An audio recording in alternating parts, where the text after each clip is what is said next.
బోర్గంపి ప్రభుత్వ హైస్కూల్ స్థలాన్ని కాపాడి స్కూల్ అవసరాల కోసం వాడాలని పీడీఎస్యూ ఆధ్వర్యంలో మోపాల్ ఎంఆర్ఓ ఆఫీస్ ముందు ధర్నా నిర్వహించడం జరిగింది.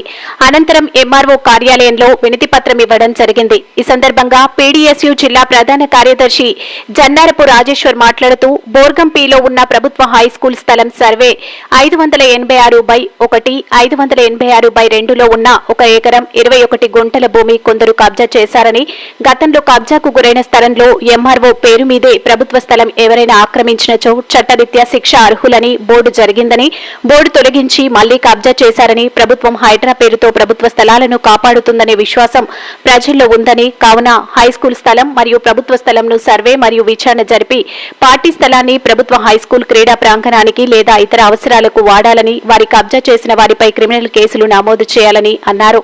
ఈ కార్యక్రమంలో పీవైఎల్ జిల్లా ఉపాధ్యక్షులు బండమీద నర్సయ్య, పీడీఎస్యూ నాయకులు ప్రిన్స్, హుసేన్, సాయి కిరణ్, నాందేవ్, రాహుల్, అభిషేక్ తదితరులు పాల్గొన్నారు.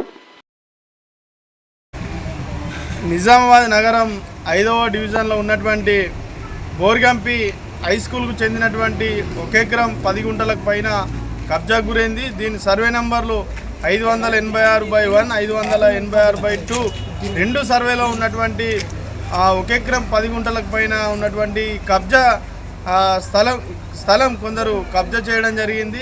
ఈ స్థలం ఏదైతే రాష్ట్ర ప్రభుత్వం ప్రతిష్టాత్మకంగా తీసుకున్నటువంటి హైడ్రా పేరుతో ఈరోజు ప్రభుత్వ స్థలాలను కాపాడుతున్నటువంటి పరిస్థితి ఉన్నది. కానీ ఇక్కడ ఉన్నటువంటి కొందరు రాజకీయ నాయకులు కానీ కొందరు పేరున్నటువంటి కొందరు ఈ ప్రభుత్వ స్థలాలపై ఈరోజు కన్నేసి విద్యార్థులకు చెందాల్సిన భూమిపై ఈరోజు దాన్ని కబ్జా చేసే ప్రయత్నాలు చేసిండ్రు. అక్కడ ఆ వెంచరు ఇంకా మిగతా పనులు కూడా స్టార్ట్ చేసినటువంటి పరిస్థితి ఉన్నది.